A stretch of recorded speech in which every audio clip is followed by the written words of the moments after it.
Everyone, আসসালামু আলাইকুম। কেমন আছেন সবাই? আশা করি সবাই ভালো আছেন। শুরু করছি নতুন আরো একটি ব্লগ দিয়ে। আশা করি আপনাদের সকলের ভালো লাগবে। তো দেখতেই পাচ্ছেন আমার ঘরের কি অবস্থা। তো সকালে কোনো কাজেই ঘরের করতে পারিনি, একেবারে বিছানাটাও আমি উঠাতে পারিনি, কারণ সময় ছিল না হাতে। আর বাচ্চাদেরকে নিয়ে আজকে স্কুলে অনেকটা সময় পার হয়ে গিয়েছে, তো কিছু কাজ ছিল বাচ্চাদের স্কুলে, সেই কারণে সেই কাজগুলো সেরে তারপর এসেছি।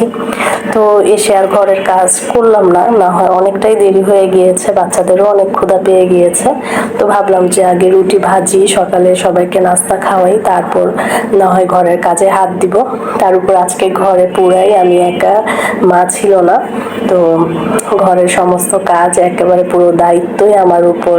তো সবাইকে তো নাস্তা খাওয়াতে হবে। তোর বাবা সকালেই চলে গিয়েছে নাস্তা না করে, তো বাচ্চাদেরকে তো সময় মতো নাস্তা দিতে হবে। আর যেহেতু অনেক বেলা হয়ে গিয়েছে, তো ঘরের কাজটা আমি একটু পরেই করব। আগে ঘরে বাচ্চাদের সবাইকে নাস্তা খাইয়ে তারপরে ঘরের কাজে হাত দিব। সেই কারণে রুটিগুলো আমি আগেই বেলে রেখেছিলাম। তো ভাগ্যিস ভালো আগেই বেলে রাখা ছিল, সেই কারণে আর তেমন একটা ঝামেলাও হয়নি। শুধু কয়েকটা রুটি আমি ভেজে নিয়েছি। আর এখন চা তৈরি করব। রুটি খাওয়ার জন্য তেমন কিছুই আজকে ঘরে ছিল না, কারণ সবসময় আসলে কি তৈরি করতে হয় ঘরে, তারপরে গিয়ে না হয় সবাই খেতে পারে। তো আজকে তো হাতে সময় নেই, সেই কারণে আর অন্য কিছু তৈরি করলাম না, শুধু চুলায় চা বসিয়ে দিলাম। আর বাচ্চারা চা দিয়ে পরোটা খেতে ভীষণ পছন্দ করে, তেমন একটা ঝামেলা করবে না। তো এখন চাপাতি চায় দিতে গিয়ে দেখি যে বড়মের চাপাতিও নাই, তো এখন অন্য একটা প্যাকেট থেকে চাপাতি ঢেলে নিলাম। আর ঘরের ভিতরে যখন দেখি যে কোনো কাজে একেবারেই দেরি হয়ে যায়, তারপরে মনে হয় আরেকটা কাজ সাথে বেড়েও যায়। তো এইভাবেই ঘরের কাজ বাড়তে থাকে। আর আজকে এত গরম পড়েছে কি বলবো। আর এখানে আমি ফ্রিজে কিছু কাঁঠাল ছিল, আমার মেজো বোন পাঠিয়েছে। তো এগুলো গাছের কাঁঠাল, তো ফ্রিজে একটা বক্সে রাখা ছিল, তো এগুলো নামিয়েছি। আমি কাঁঠাল দিয়ে রুটি খাবো আর বাচ্চারা চা দিয়ে খাবে। তো কাঁঠাল দিয়ে কিন্তু রুটি ভীষণ ভালো লাগে। তো জানি না কার কাছে কেমন লাগে, আমার কাছে তো অনেক ভালো লাগে। মাঝে মাঝে খাই আসলে, যদি কাঁঠালটা একটু ভালো হয় বা সুন্দর হয়। তো আমি অল্প কয়েকটা কাঁঠালের নিব। আর এখানে চা ঢেলে নিয়ে এসেছিলাম আমি অন্য আর একটা মগে। তো এখন চা ঢালতে গিয়ে অনেকগুলো চা আমার পড়েও গিয়েছে। আসলে তাড়াহুড়া করলে কোনো কাজই আমি সুন্দর করে করতে পারি না। তো বাচ্চারা তো আর মানে না, বাচ্চাদের তো একেবারেই তাড়াহুড়া থাকেই। বাচ্চাদের জন্য বাচ্চার মায়েরা সব সময় তাড়াহুড়া করে। তো এখানে সবাই চায় আমি চিনি দিয়ে দিচ্ছি, আর আমার চাটা আমি সরিয়ে রেখেছি, কারণ আমি তো চায়ে চিনি খাই না। আর এই তো এখন আমি যেই চাগুলো পড়ে গিয়েছিল সেগুলো একটু মুছে দিচ্ছি, না হয় আবার মাছি এসে ভ্যান ভ্যান করবে। তো সবাইকে নাস্তা খাইয়ে নিজেও খেয়েছি, আর এখন ঘরের কাজেও লেগে পড়েছি। নিচের বিছানাটা তুলছি, তো বেশিরভাগ ওর বাবাই এই বিছানাটা তুলে দিয়ে যায় আমাকে, কারণ আজকে যেহেতু ওর বাবাও চলে গিয়েছে, তো এখন আমাকে এটা তুলতে হবে। আসলে কি এই বিছানাটা তুলতে এত ঝামেলা লাগে আমার কাছে, খুবই কষ্টের। তো বাকি বালিশগুলো আমি তুলে নিচ্ছি। আর আজকে আমার ভীষণ মাথা ব্যথা করছিল স্কুল থেকে, বা বাচ্চাদেরকে যখন নিয়ে এসেছি, তো এত মাথা ব্যথা ছিল। তো এসে আমি মাথা ব্যথার একটা ওষুধ খেয়েছি, কিন্তু কোনো কিছুতেই আমার মাথা ব্যথা কমছে না। তার উপরে আবার ঘরে এত কাজ, সেই কাজ দেখে মনে হচ্ছে যে আরো বেশি আমার মাথা ব্যথা করছে, কখন এগুলো শেষ করব। আর মাঝে মাঝে কেন জানি না একেবারে আমার অলসতা পায়, কোনো কাজই করতে ইচ্ছে করে না। এটা একেবারে শুরু থেকে আমি সব সময়, আমার কয়েকদিন পর পর এই অলসতাটা ভীষণ পরিমাণে আমাকে মনে হয় চেপে ধরে, যে কিছু করা দরকার নাই এরকম একটা কাজ। কিন্তু তারপরও যদি ফেলে রাখি কাজগুলোকে, তাহলে তো সেই কাজগুলো আরো বেশি জমে আমার উপরে আরো বেশি প্রেশার দেবে। তো সেই কারণে আর অলসতা কাটিয়ে এই তো কাজে লেগে পড়েছি। মোটেও ভালো লাগছিল না, মনে হচ্ছে যে সব কাজ ফেলে আমি বসে থাকি, কিন্তু কিছু করার নেই। আমার ঘরের অবস্থা অনেক বেশি খারাপ, যদি এই অবস্থা আমি বসে থাকি তাহলে আমার আরো বেশি খারাপ লাগবে। কিন্তু ওই যে মনটা চায় যে একটু বসে থাকি, কিছু করার আসলে আসলে সংসারে যে গৃহিণী যারা, তাদের সবাই জানে যে অনেক সময় সবারই এরকম একটু অলসতা পায়, তারপরেও কিছু করার থাকে না, তারপরেও সেই অলসতা কাটিয়েই ঘরের কাজ করতে হয়। তো এই তো বিছানাটাকে ভালোভাবে ঝেড়ে ফেলেছি, একেবারেই টান টান করে বিছিয়ে নিয়েছি। আর এখন একটু টুকিটাকি কাপড় চোপড়গুলো এলোমেলো ছিল, সেগুলোকে একটু ভাঁজ করে রাখবো।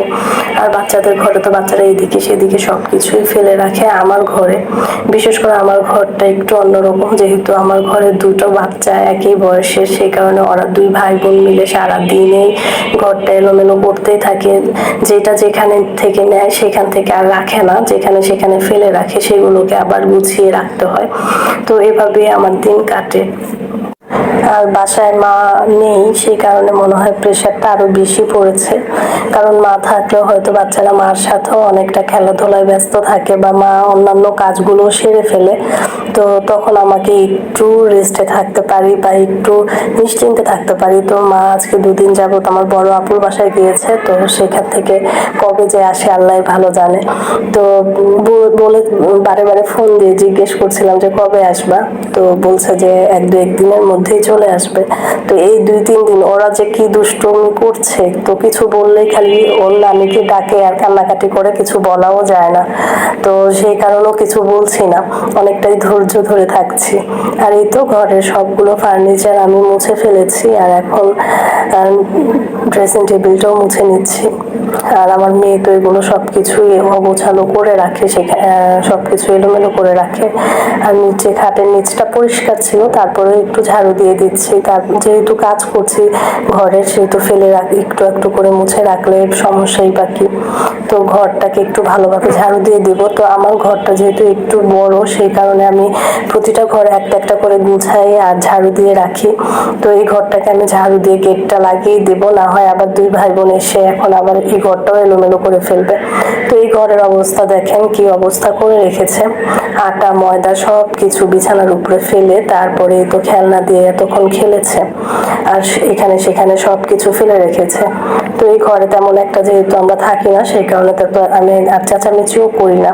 আর এই দেখেন এই ছাতাগুলোর অবস্থা কি করেছে, এগুলো আমি এই তো মনে হয় 1 মাসও হয় না এনে দিয়েছি। তো এগুলোকে 2 ভাই বোন ঘরের ভিতরেই খেলে ভেঙে চুরমার করে ফেলেছে। তো আমি এগুলোকে একটু লুকিয়ে রেখেছিলাম, কারণ ওর বাবা দেখলে রাগ করবে।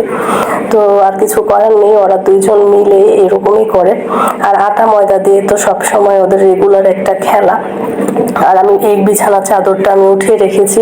আর এই বিছানাতে যেহেতু এত অত্যাচার হয়, সেই কারণে কি করি, আমি একেবারে ঘরের যে পুরানো চাদরগুলো থাকে সেগুলোই এটার উপরে বিছিয়ে রাখি। তো কিছুক্ষণ পর পর আসে, এটা সেটা নেয়, বিছানার উপরেই খেলে। তো খেলনাগুলোকে আমি একেবারে জায়গা মতো গুছিয়ে রেখেছি। আর এখন এই ঘরটাকেও ঝাড়ু দিয়ে দিব। আর আমার রান্নাঘরের অবস্থা আরো বেশি খারাপ, একেবারে সবকিছু আধোয়া, একেবারে মনে হচ্ছে একেবারে নোংরা হয়ে আছে। এগুলো সবকিছু পরিষ্কার করতে হবে। আর নাস্তা খাওয়ার পর তো ডাইনিং টেবিলের থেকে কোনো কিছুই সরাইনি, সব এখানেই ফেলে ঘর গুছাতে চলে গিয়েছিলাম। তো এগুলোকে এখন রান্নাঘরে নিয়ে যাব, কারণ এগুলো সব পরিষ্কার করতে হবে। আর এখন ডাইনিং টেবিলটাকেও মুছে নেব। আর আজকে দুপুরে তেমন একটা রান্না করব না, বিকেলবেলা একটু রান্না করব, কারণ কালকে রাত ওর বাবা বাহির থেকে খাবার নিয়ে এসেছিল। তো সেই কারণে কি হয়েছে, কালকে যা যা রান্না করেছিলাম সব কিছুই আমার রয়ে গিয়েছে। তো এগুলো সব খেয়ে শেষ করতে হবে, তারপর গিয়ে বিকেলে যা রান্না করার করব। আর ফ্রিজে সবকিছু রেখে দিয়েছি, তো দুপুরবেলা একটু গরম করে রাখলেই হবে।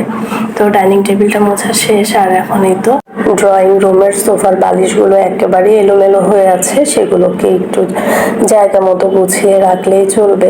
তো এগুলো তো প্রতিদিনই একটু একটু করে ঝেড়ে মুছে রাখি। তো আজকে আর বললাম না যে একেবারেই ভালো লাগছিল না, তারপরেও অনেকটাই কাজ করেছি ঘরের।